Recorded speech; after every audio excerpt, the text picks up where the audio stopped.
នៅផ្នែកខាងក្នុងសន្តិក្តីមានទ្វារពិឆោតនេះទ្វារពិឆោតមួយ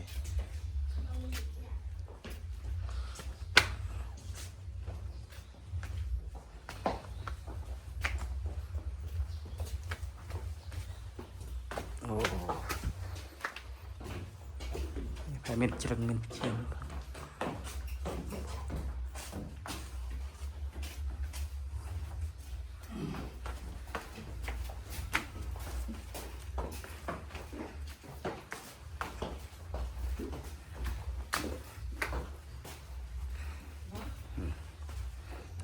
ផ្នែកខាងក្រោយ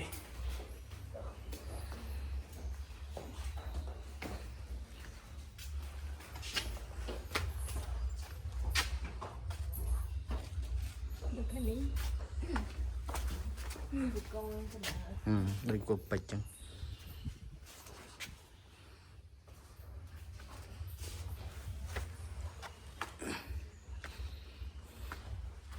មានដាំកាទៀតនេះដាំកាកូននេះនេះចំដាំនៅកណ្ដាលណា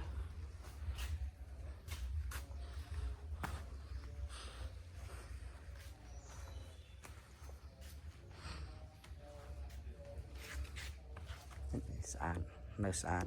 ណាមួយទៅគេពងតែជួសជុលផងនៅផ្សារមក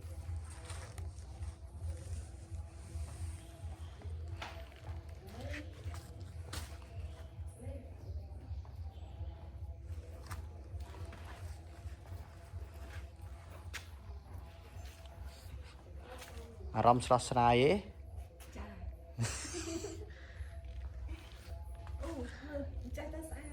ហ្នឹងហើយទៅស្អាតនេះជុំវិញនេះទៅដូចនៃប្លុកក្តារប៉មជុំវិញ4ជ្រុងហ្មងកន្លែងនេះហេ4ជ្រុងហ្មង